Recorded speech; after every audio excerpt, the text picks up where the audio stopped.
que vous le voyez, vous lui en faites pas. Pas de problème, monsieur le maire. Je le lui dirai. Allez, au revoir, Madame Duvaux, et au plaisir. Tais-toi, malheureuse, des coups à Marie. C'est monsieur le maire tout de même, hein. Faut pas le faire attendre comme ça. Perte du terrain sur les deux grimpeurs espagnols. Jiménez en effet s'envole, mais brusquement, à 950 mètres du sommet, Anquetil craque. Polydor l'a vu. Et là, il fait appel à... Et il y a le poupou qui est en train d'acheter Anquetil, il va lui prendre le maillot. Ah, que t'es malin, celui-là.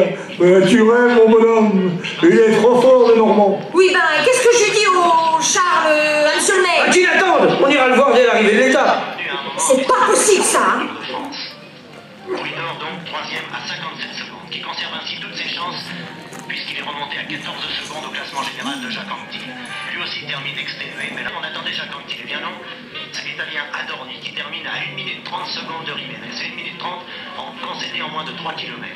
Et enfin Jacques Anquetil sur son tout petit développement, qui paraît maintenant bien dérisoire sur la petite portion plate qui mène sur la ligne d'arrivée. Anquetil concède 1 minute 37 secondes à Jiménez, 42 secondes à Polydor. Autant dire que l'on ne saura que mardi soir qui remportera ce Tour de France. Salut Charlot, comment que c'est? Il paraît que tu veux nous. Ah, vous deux, quand il s'agit de vélo et de Tour de France, rien ne peut vous perturber. C'est comme ça, que veux-tu? Il y a 50 ans, on n'avait pas le choix. Maintenant, on l'a. Eh ben, c'est justement pour cela que je voulais vous voir. Vous n'êtes pas sans ignorer que nous allons fêter en novembre prochain le cinquantenaire de la victoire.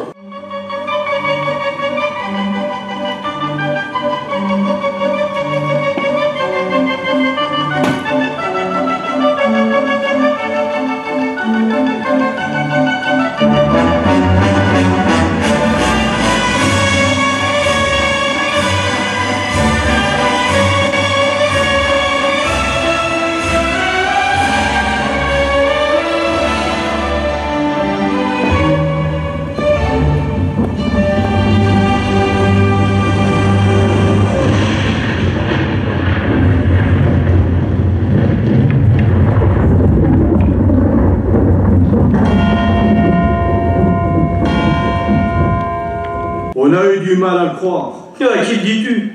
Mon père me disait que je partirais pas tant que la moisson serait pas finie.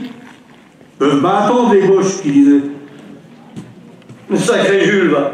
Moi, mais au contraire, il était tellement fier que je sois mobilisé que s'il avait pu, il m'aurait foutu à la porte dans la foulée pour que j'y aille au plus vite, leur botter le cul à ces vers de gris et renvoyer dans leur foyer au plus vite. Alors donne-toi pour préparer l'amour avant Noël, qui disait.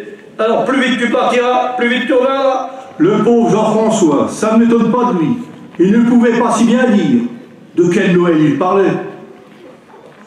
Je me demande malgré tout comment la vie au village a-t-elle bien pu s'organiser. Surtout au début. Surtout que le village, il était sous occupation des Boches et que tout le monde ou presque avait quitté les lieux. Pour sûr, on nous a dit qu'ils étaient à peine 20 ou 30 à être restés au village. Les autres ont été disséminés dans tout le pays. Il y en a même qui n'en sont jamais revenus.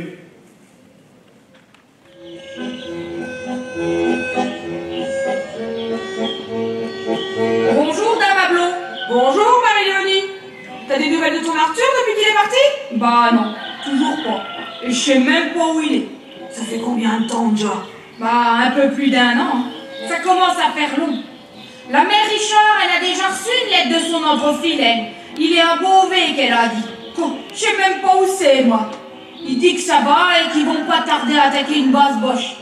Si ça se trouve, mon Arthur, il est peut-être avec lui, hein. Peut-être. Moi, mes 2 gamins, le Jules Gustave et le Jules Léon, ils ont été affectés en Moselle. Ils seront encore ensemble. J'ai pas plus de nouvelles. Et toi, tu t'en sors avec tout ce travail?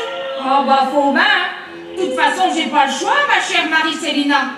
Oh, puis il y a le Mimile qui m'aide quand il peut.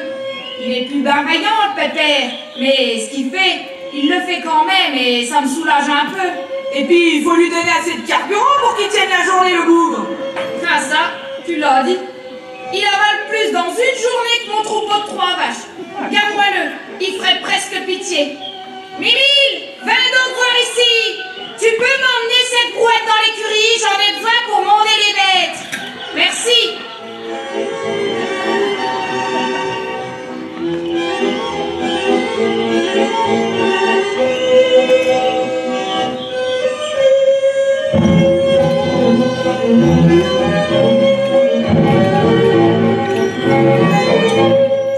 avait Mimi. Jusqu'au bout, on l'a connu comme ça. Et il n'est pas mort si jeune que ça. Oh oui! C'était 10 ou 15 ans à peu près, après la fin de la guerre. Il devait bien approcher les 70, 80 ans. Comme quoi, ça conserve. 80 ans. Il n'y en a pas beaucoup parmi mes potes qui arriveront. Il y en a plus qui ont été foutus à moins de 30, voire de 25. Tu te souviens du pauvre, comment il s'appelait déjà? Ça s'est pas très bien terminé pour lui. Armand. Armand, c'est ça. On va les quel souvenir. Armand Marie-Joseph, né à Consenvoie le 26 février 1885. À Consenvoie, comme il aimait le dire. Est mort le 20 mars 1915 à Verdun. Encore un. Oh, va. Et des comme lui, il y en a eu un sacré paquet. L'année 15, celle où tout le monde en avait ras-le-bol. La mauvaise année, je dirais même. Il y en a combien qui ne l'ont pas supporté, cette saloperie d'année 15, hein? J'ai écouté l'autre jour un descendant du lion Gustave Ferron qui a été tué en 16 à Fresnes. 22 ans qu'il avait. Il aimait noter, écrire pour, espérait-il raconter plus tard. Lui non plus n'a pas eu le temps. Son petit-fils, donc, a fait une conférence pour mettre à jour ses notes. Poignant. Tu te rappelles? Au bout de quelques minutes, alors qu'on ne lui prêtait plus attention, en une fraction de seconde, il a saisi son fusil, l'a pointé sous son menton et a tiré. On se souvient de l'énorme fracas qu'a provoqué le tir et de l'interminable silence qui s'en est suivi. Deux de nos potes se sont précipités sur lui, mais il était trop tard. Sa tête posée à même le sol baignée dans son sang, ce sang qui coulait et dont le flot fut dévié par le vulgaire caillou. Celui qu'il tenait auparavant dans sa main. Du sang, encore du sang. Il y en avait plein mur derrière lui. On ne le reconnaissait plus, il était complètement défiguré. Et pourtant Léon, 2 minutes avant, était là, devant nous. Un mort, encore un mort de plus dans cette satanée guerre. Et lui n'a donné aucune explication à son geste, qui devait être prémédité, sans que quiconque ne se doute de quelque chose. On s'en veut tous d'ailleurs de ne pas avoir compris, et puis on se disait que s'il fallait étudier le comportement de chacun d'entre nous, des Léons, il y en aurait des dizaines chaque soir. Léon était là, Léon est mort. Quand il a été affecté à notre compagnie il y a quelques mois, c'était le bout en train du groupe. Toujours un bon mot, une blague, quelque chose pour détendre l'atmosphère. Il nous mimait des scènes ou des situations qu'il avait vécues auparavant. On se dit toujours dans ces moments de cafard que ce caillou qui nous nargue entre nos pieds, jamais là par hasard. On se dit aussi, quand on pense à Léon, que c'est peut-être lui qui a eu raison.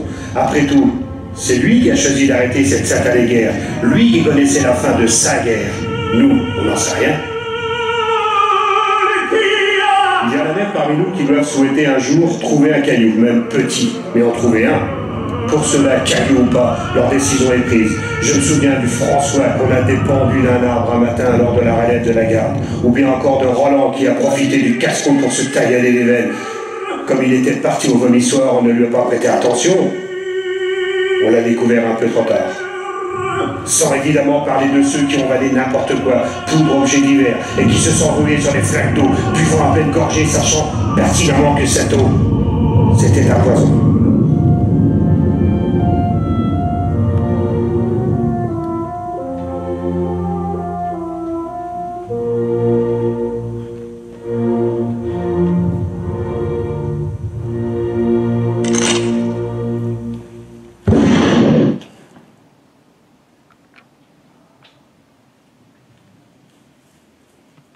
Il s'est flingué, là, comme ça, devant moi.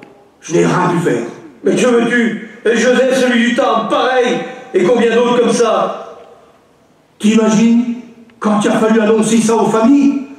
Bah, suicide ou pas, quand t'es une mère, un père, une sœur ou un frère, et que t'apprends la mort de ton soldat, bah, ça a dû être terrible pour eux.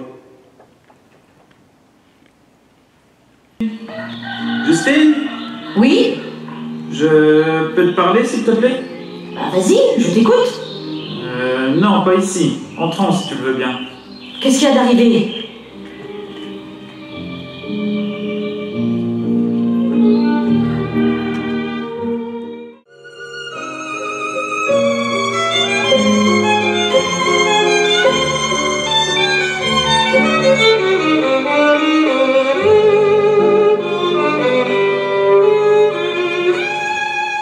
Ça doit être pour le loup, il va. À mon avis, une ben mauvaise nouvelle, Dame Bruno. Comme celle-là, il devait en apprendre chaque jour. Et nous? On croyait qu'il n'y avait que nous qui vivions l'enfer. Comment la pauvre Justine et toutes les autres ont pu faire pour surmonter ça? Bah, je pense que pour eux aussi, la vie devait reprendre ses droits, envers et contre tout. Il fait quoi pour éviter tout ça, hein? Il fait quoi?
Quand tu vois rien qu'à qu'on s'en voit, on a dénombré 23 morts pour la France, comme ils disent.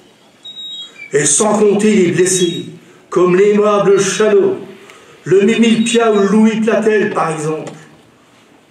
Et la petite Fernande Lamarre, 6 ans qu'elle avait. C'est pas un drame, ça? Elle avait demandé quoi, la piotte? Qu'à vivre, non? On l'a retrouvée dans les gravats de sa maison démolie. 6 ans.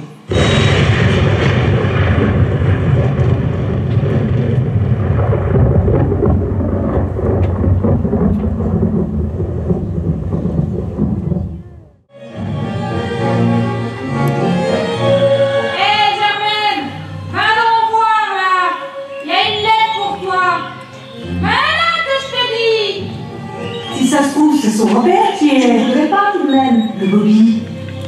Les nouvelles de Robert, Jobin? Oui, mademoiselle Arrose. Enfin, je pense, j'espère que ce sont de bonnes nouvelles. Montrez-moi là. Oh, rassurez-vous, vous pouvez l'ouvrir. Ce n'est pas une lettre en tête officielle. Vous n'avez rien à craindre. Ouvrez-la. Oui, mais... c'est que... Vous voulez que je vous la lise? Oh, si vous voulez bien, oui. Oh, merci, Berthe. Un peu d'amour. Oh, toi, tu vas me parler des poèmes de la Chilusnée, c'est ça? Il y a même eu des auteurs qui ont laissé leur peau. Louis Pergaud, Alain Fournier, Charles Péguy, Paul Verson, puis Guillaume Apollinaire, un peu plus tard. Oh non, je te dis, personne n'a été épargné. Et puis, il y a aussi eu Marcel Drouet qui a été tué ici, à Consenvoie. Mais revenons donc au poème de ce cher Achille. Achille Lucenay par Achille Lucenay. De par mes parents, Achille Lucenay, je suis dénommé. Fils d'agriculteur paysan, à Consenvoie je suis né. Arrivé sur cette terre, avec le siècle nouveau, toujours attaché à la terre, j'aime ce qui est noble et beau, et cultive à distance l'art d'être grand-père. Mes goûts, mes préférences, sont de faire des vers, aussi que douce joie me procure la poésie, avec elle, croyez-moi, plus belle est la vie.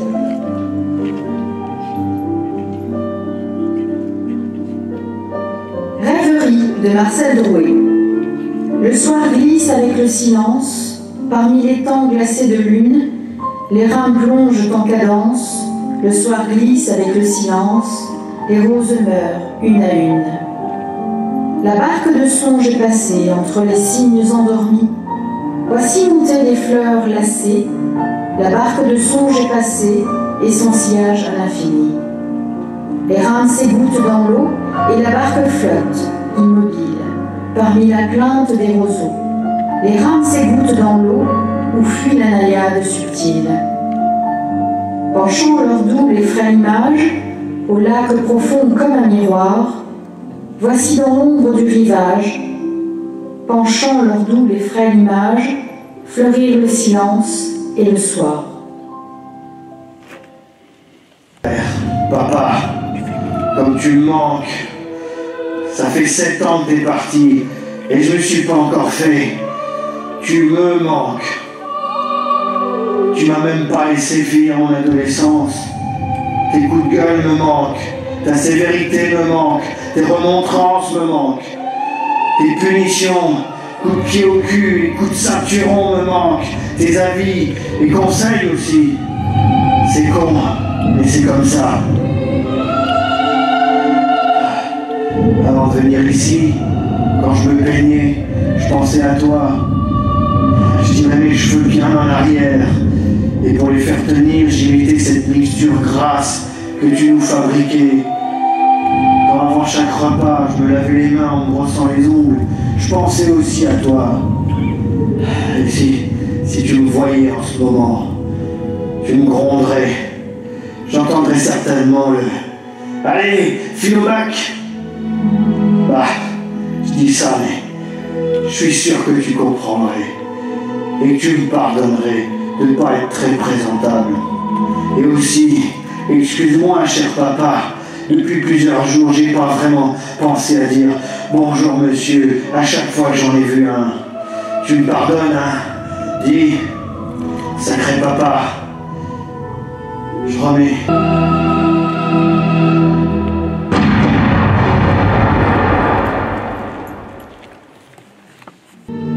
Jojo, réveillez-vous, bordel! Réveillez-vous, c'est fini! Vous m'entendez? Fini! Au milieu d'un amador endormi, mourant ou déjà mort, un soldat en secoue quelques-uns pour les réveiller. Il est tout excité. Il a appris la nouvelle et veut la partager avec les autres. La nouvelle, celle que tout le monde attend depuis des années. 1 à 2 ans pour les plus chanceux, 3 ou 4 pour les autres. Peu importe, elle est là, confirmée. Le lieutenant le lui a dit, et il tient ces informations de l'état-major. Ils ont capitulé! On a gagné! Ça y est! Ils ont signé! Mais cette nouvelle ne les réjouit pas complètement. Ils l'attendent depuis tellement de temps. Non, l'important, c'est que cette satanée guerre soit finie, terminée. Alors qu'ils aient gagné ou perdu, pour l'instant, cela n'est pas le problème.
vraiment envie d'y aller à ton truc. Ça me dit rien. Mais je te le répète, Edmond, c'est important pour la mémoire de... Mémoire d'eux. Il y en a pas mal qui n'en ont plus beaucoup de la mémoire. Il y a ceux qui sont revenus tarés et déglingués. Ils en sont où de la mémoire, eux? Ils ont certainement dû oublier dans un tas de boue, où elle a certainement dû être bouffée par un rat ou une autre vermine. Alors arrête avec ta mémoire, s'il te plaît, Charles. Et puis en 40, il y en a tant que ça qui en ont eu de la mémoire. D'accord avec toi, Edmond, mais ça ne changera rien au cours de l'histoire. Alors autant... Oui, même si vous n'avez pas tout à fait tort. Consenvoie n'est tout de même pas lié à vie à cette idée de guerre. Qui vous dit que d'ici 20 ans, elle ne sera pas le théâtre d'une réconciliation franco-allemande? Hein? Oui, ben ça, j'aimerais bien le voir. Dans 20 ans, nous serons en 1984. Je ne serai de toute façon pas là pour le voir. Elle ne serait pas belle, l'histoire? L'histoire. Bien sûr, quelle belle histoire. Avec toutes ces âneries qu'on a vues, on a entendu. Ils sont partis avec la fleur au fusil. T'en connais, toi? Des paysans qui sont partis à la boucherie avec le sourire aux lèvres? Ils savaient bien où ils allaient, hein. Elle est comme ça, il y en a plein livre d'histoire. 50 ans après, on écrit encore. Tu me diras, ça fait vendre du papier. Et l'autre, il va nous dire qu'un jour prochain, le président français et Allô vont se tenir, là, main dans la main, et t'entends ce qu'il dit, et que ça sera ici là qu'on s'envoie. N'oublions pas non plus les 11 146 morts dans notre cimetière à la sortie du village. Ça veut aussi dire quelque chose, non? Vous vous souvenez du poème? Plus de 11 000 corps de soldats allemands reposent désormais dans ce grand cimetière, enseignant à jamais les leçons de leur guerre, au peuple les faisant sans grand discernement. C'est sans doute pourquoi, très symboliquement, un jour, le président Mitterrand vint en frère se recueillir ici, tout comme à l'ossuaire, avec le chancelier Kohl, fraternellement. Ils furent rassemblés là dans l'entre-deux-guerres, au moment où la France a décidé de faire de grandes nécropoles honorant ses poilus. Dans ce parc arboré se dressent les croix noires, des morts identifiés, ainsi qu'un long talus, où des plaques gravées y font un répertoire. Et puis, comme symbole de la paix et de fraternité à Consenvoie, il y a le monument aux morts tout de même. Ici, ce n'est pas un soldat, mais une femme, tenant dans sa main droite une corne d'abondance et un rameau d'olivier dans la gauche. Beau symbole, non, qu'a voulu le sculpteur Baudard? Oui, ça, faudrait l'expliquer. Tu vois, quand il a été inauguré le 23 septembre 1928, j'avais pas bien saisi le message. Ich hatte einen Kameraden. J'avais un camarade. Einen besseren findest du nicht. De meilleur, il n'y en est pas. Die Trommel schlug zum Streit. Dans la paix et dans la guerre. Ging an meiner Seite. Nous allions comme deux frères, im gleichen Schritt und Tritt. Marchant d'un même pas, im gleichen Schritt und Tritt. Marchant d'un même pas. Eine Kugel kam geflogen. Mais une balle siffle. Gilt's mir oder gilt es dir? Qui de nous sera frappé? Ihn hat es weggerissen. Le voilà qui tombe à terre. Liegt mir vor den Füßen. Il est là, dans la poussière. Als wär's ein Stück von mir. Mon cœur est déchiré. Als wär's ein Stück von mir. Mon cœur est déchiré. Will mir die Hand noch reichen? Ma main, il veut me prendre. Derweil ich eben lad. Mais je charge mon fusil. Kann dir die Hand nicht geben? Adieu donc. Adieu mon frère. Bleib du im Ebenleben. Dans le ciel et sur la terre. Mein guter Kamerad. Soyons toujours unis. Mein guter Kamerad. Soyons toujours unis. Chanot, Léon. Mort pour la France. Chopin, Gabriel. Mort pour la France. Collin, Paul. Mort pour la France. Guénan, Paul. Mort pour la France. Génin, Boucher, Jules. Mort pour la France. Ferron, Gustave. Mort pour la France. François, Arthur. Mort pour la France. Joly, Charles. Mort pour la France. Nickel, Lucien. Mort pour la France. Lamar, Fernande, victime civile. Mort pour la France. Je vous comprends, d'autant plus que ce que vous dites est assez vrai. Mais il y a bien une victoire, non? Faut donc faire quelque chose. Je ne sais pas, moi. Une cérémonie, un défilé, un... Moi, je sais pas. Eh ben, t'as qu'à y aller, toi, avec ta patte folle. Ça va faire un beau défi de coragneux. Le héros serait crapouille qui doline de la tête, et Jacques qui tire la patte. Et si moi j'y vais, je pourrais même pas saluer les gens. Encore moins porter le drapeau. Tu parles d'une belle ménagerie. On n'est pas au cirque, encore moins aux zoo, non? Les spectateurs viendront pour assister au spectacle. Mais quel spectacle viendront-ils voir, hein? Alors, mon Charles, si tu veux qu'on en fasse un spectacle, attendons, je sais pas moi, attendons le centenaire. Les gens qu'on s'envoie des environs qui n'ont pas connu cette saloperie de guerre, ils seront sûrement très contents de savoir comment on l'a tous vécu. Mais nous, on sait. Ça nous mène vers les années 2014, 2016, non? Et puis, tant qu'on y est, faisons un feu d'artifice. On a qu'à en faire une chanson aussi. Vous savez, il y a des chansons qui peuvent être un formidable vecteur de paix, d'amour entre les gens, de joie, quoi. La vie devait reprendre ses droits et elle l'a repris. Et cette guerre, la der des der pour le dénommer, la Grande Guerre aussi, ou encore la guerre mondiale, elle est quand même si loin, mais aussi si près.